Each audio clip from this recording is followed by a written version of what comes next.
কোষে দেখি 21 3 a 1 plus log a base 10 equal to 2 log b base 10 1 plus log a base 10 equal to 2 log b base 10 প্রথমে টুকলাম বা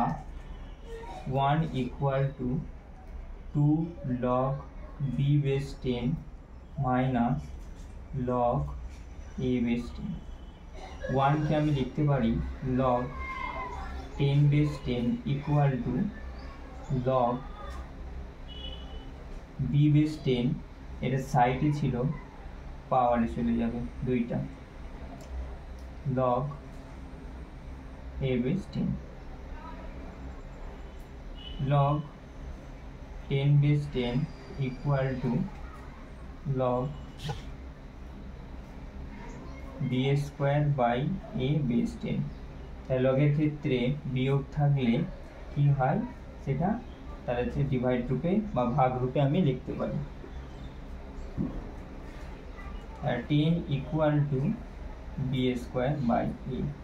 a equal to কত b square by 10 a K b আকারে প্রকাশ করা হলো এটাই বলেছিলাম